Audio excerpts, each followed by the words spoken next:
Hello, everyone. Welcome. My name is Adriana, if you haven't been here before. And today I'm going to read the second part of a scary story from the subreddit No Sleep. So yesterday I did a part 1. This story series is called My Romantic Cabin Getaway, and it has 16 parts. So today I'm planning on reading part 2. If you haven't heard part 1, I'd highly recommend you go and watch that one first. However, do your thing. It's a free country. But first, I just got done making dinner and my hands feel kind of gross. And I just got the sanitizer and it makes super fun, like liquidy sounds. Anyways, so I'm gonna use some. It smells like cucumber, like the Bath and Body Works cucumber melon scent. Anyone know what I'm talking about? If you do, you know the smell. It smells exactly like that. So we have part 2. Okay. The mystery unravels. I'm sorry for the delay, everyone. We are collecting ourselves. Sorry for any formatting issues. I'm writing this on my phone. Faye's dad picked us up in his truck. He brought his buddy with him who is now following us in my car. A lot of things happened last night. Some I won't share because I'm not even sure I understand what happened. But here are the most important things. I also managed to get some recordings, which I'll try to upload when we get home to California in a few days. I tried to stay awake last night until 1 a.m. because over the past few nights, that is the approximate time the noises change from rustling branches cracking to voices. I didn't make it. I fell asleep on the couch with my laptop open, waiting for the Wi-Fi to come back. I think this was at about 12:30 a.m. I woke up right around 1:15 a.m. to a muffled voice. In my sleepy days, I struggled to figure out where it was coming from. I thought it was just outside the living room window, so I sat there quietly, trying to make the words out. It was a woman's voice and said things like, "A few days, it's not mine, I'm not alone, okay." I got up and peeked out the curtains and didn't see anyone, but then the voice said, "It's my parents' house," and I knew the voice's face. As I mentioned earlier, my fiance has an undiagnosed sleep disorder and has extensive sleep talk and sometimes sleepwalks. She has pronounced night terrors since she was a little kid. I'll post a story on that someday. I walked into the bedroom to find Faye, sleeping on her stomach as usual. She didn't say anything else as I came in. 2 things really disturbed me about this situation, though. The first is that she appeared to be having a conversation with someone, which is actually quite common for her. But the person she was conversing with was interrogating her, asking her questions about herself, me, the cabin, etc. Second, in her sleep, Faye was imitating another voice. It wasn't hers that she was speaking with. She was altering the pitch and tone to sound like a different person.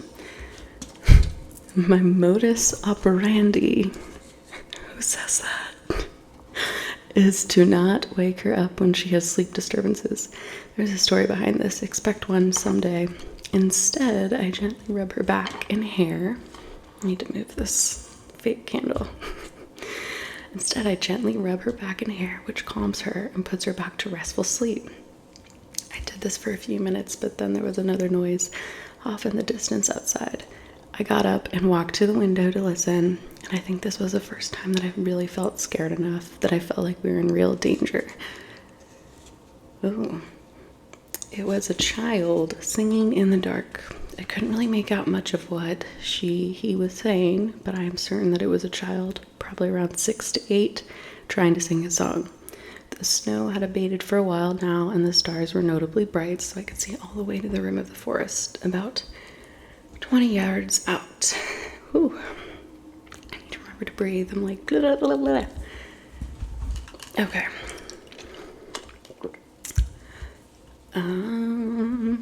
Where do we live off? Okay. There was a figure standing there just past the first trees, back facing me, looking up at either the moon or the tops of the trees. It stood so still that I convinced myself it was a tree stump or something. And in a few minutes, it was no longer visible. My skeptical nature compels me to be reasonable and say my eyes were playing tricks on me. When I turned around, Faye was sitting straight up in bed, eyes closed. She does this a lot in her sleep. She craned her neck and said something like, "Don't let them in," or "Don't let them inside." She was still doing the weird voice, so I woke her up. Faye and I sat in the bedroom with the lights on, talking about what we should do. I tried to get online to send an email to our parents, but of course it doesn't work when you need it. We agreed to stay in the same room and try to fall back asleep. At one point, I got up to get her some water. She hadn't vomited in several hours now and was feeling a lot better. And out the kitchen window, I saw flashes of pale light. They weren't like the flashes you'd see when someone walks through the woods with a flashlight. They were more like if someone had a lantern that they could slowly turn on and off. I flicked on the porch lights to the front and side of the house, hoping that it would discourage anyone from trying to approach. But as I walked back to the bedroom, I saw the distinct outline of a person through the window curtain in the living room. They were pressed against the glass with their hands on it, trying to peer inside. Oh gosh, it's so scary. I think it's scary. I don't know. I get scared really easily, but I still love it. Okay. Since it was dark in the living room and bright outside, I could clearly see their silhouette. I don't know why, that's like giving me the chills. Ugh. Okay, I shouted and approached the window, but the person ran off before I pulled the curtain open. Faye slept soundly, but I continued to hear voices outside, different ones, on and off all night until dawn. I wrote several of them down. I couldn't sleep, so I camped out in the living room. I kept the bedroom door open so I could hear Faye if she started talking again. The voices would go away for hours and then start back up again. Okay, I need a sip of my soda.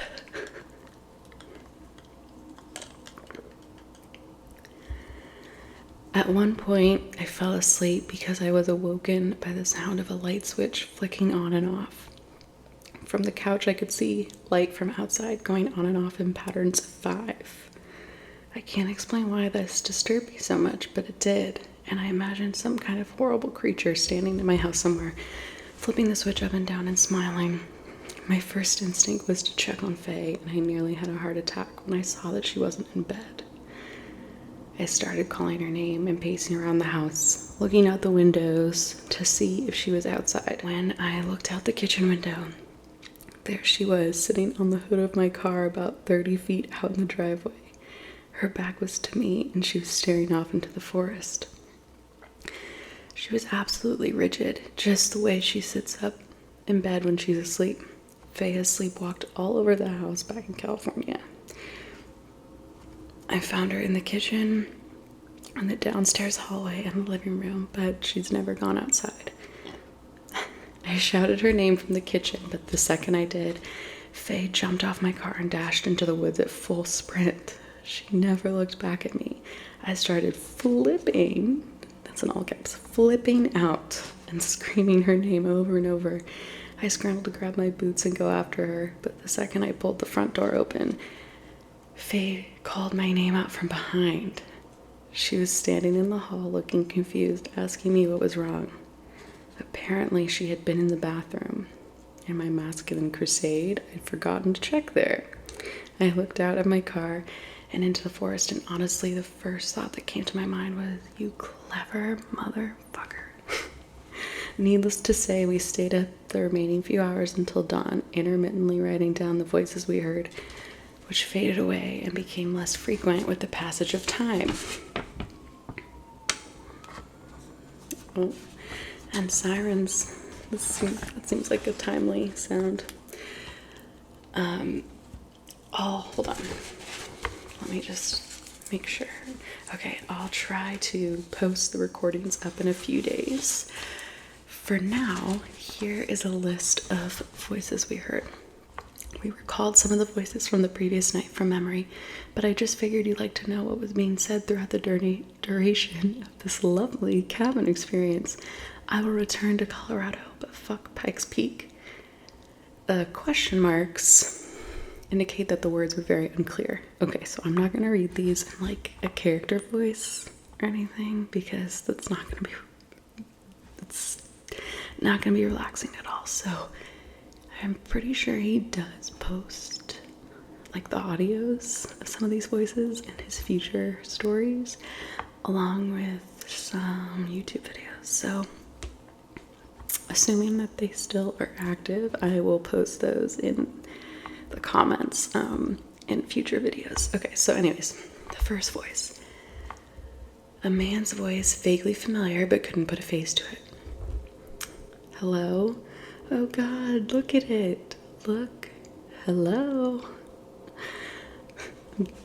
Okay. Don't. They see in the dark. Kind of wailed dramatically. I'm lost. It's very dark. I see those lights. That's in all caps. Shouted in anger. I'll come down there. Shouted. Don't smile. I see you. Could have been goat smile. That wouldn't make sense. Okay, other voice. A woman's voice sounded age 20-ish. Gasps in horror, surprise, over and over. Doesn't that sound the same? Okay.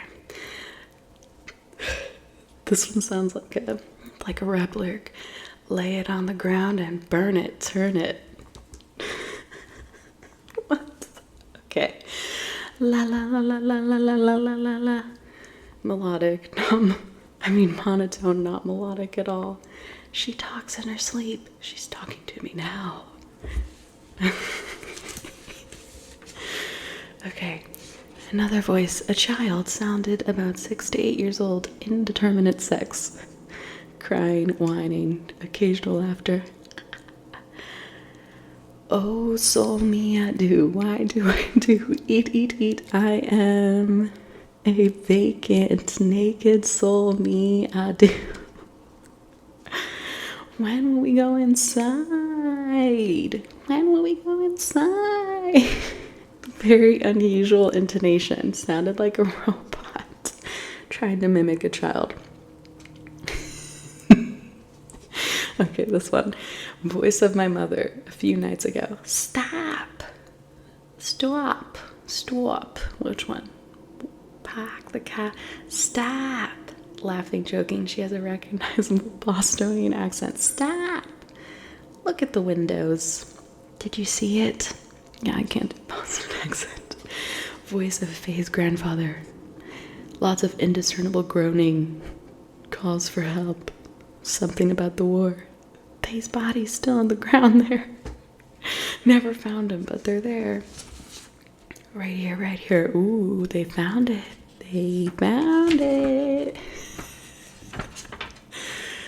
Wow, that was like the weirdest thing I think I've ever done on camera. You're welcome. Okay. Oh. And this is the last one, her grandfather's voice. Oh, I'm standing in the same place 20 years. By the way, I forgot to check to see if the Dreamcatcher was still there out back. You're welcome to drive out there and look for yourself, though. No. And that is the end of part 2. Oh my gosh.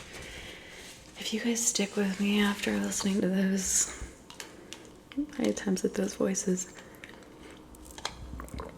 I commend you. But what do you guys think it is in the woods that's basically, making all these really familiar, like the sounds of people that they know and phrases of people they know? I feel like, I don't know. I kind of remember, so I'm not going to say anything. But if you guys think, if you have any hypotheses or inferences that you want to leave in the comments below, feel free to do so. Okay. All right, everyone. I hope you have a great Sunday, and I'll catch you next time for part